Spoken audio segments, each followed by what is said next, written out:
આજે ડાંગમાં ઐતિહાસિક દિવસ કહી શકાય છે। એમાં પણ આહવાનો એક ઐતિહાસિક દિવસ છે, કારણ કે આ ડાંગનું આહવા તાલુકો એ ભાજપનો જે ગઢ હતો એ ભાજપનો ભ્રમ આજે તૂટી ગયો છે અને ઐતિહાસિક ફેસલો આજે આવ્યો છે। એમ તો કોંગ્રેસની બહુમતી હતી, પરંતુ દર વખતે જુઠ્ઠાણું અને ભય અને ભ્રમ ફેલાવતી આ ભાજપ સરકારે અમારા એક સભ્યને ગેરહાજર કરતા એને ભોળવીને સામે વોટ અપાવ્યો હતો, એટલે ટાઈ થઈ હતી।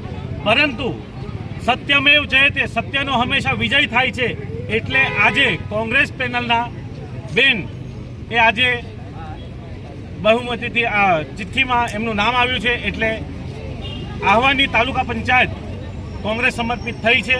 અને આવનારા દિવસોમાં કોંગ્રેસ સમિતિ અટકેલા તમામ કામો, આ લોકોના જે કામો છે અટકેલા, ભાજપે અત્યાર સુધી જે કામો નથી કર્યા, ભાજપનો ભ્રષ્ટાચાર જે થયો છે એને ખુલ્લો પાડીશું અને તમામ લોકોના જે અટકેલા કામો હતા, સળગતા જે પ્રશ્નો હતા, રોડ રસ્તા કે પાણીના પ્રશ્નો, એ હવે ડાંગ જિલ્લાની આહવા તાલુકા પંચાયત તમામ કામો પૂર્ણ કરીશું।